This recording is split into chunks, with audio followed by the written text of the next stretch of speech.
جب آقا علیہ الصلوۃ والسلام تشریف لے آئے تو آپ نے کیا فدعا، آپ نے اپنی سیدہ کائنات کو بلایا، یا فاطمہ کہہ کے بلایا، آپ تشریف لے آئی. فدعا فاطمہ تھا وحسنا وحسینا فجللہم بکساء، کہ اپنی فاطمہ کو بلایا علیہ السلام، اپنے حسن کو بلایا علیہ السلام، اپنے حسین کو بلایا علیہ السلام، پھر فجللہم بکساء، اور انہیں اپنی چادر تطہیر میں لے لیا، انہیں چھپا لیا. پتہ ہے وہ چادر تطہیر کی کیا بات ہے جو اپنے اہل بیت اطہار کو چھپا کے بیٹھی.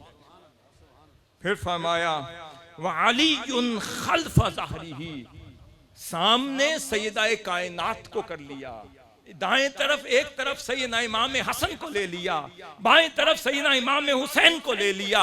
بھئی دائیں بھی ہوتا ہے، بائیں بھی ہوتا ہے، سامنے ہوتا ہے، تو پیچھے سیدنا علی کرم اللہ وجہہ کو لے لیا.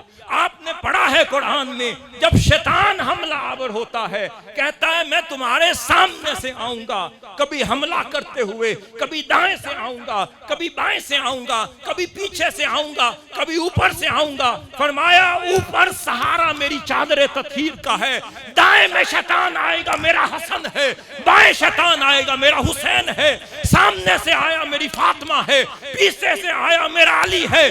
جب تک یہ سہارا امت کے ساتھ رہے گا شیطان نہیں آ سکتا.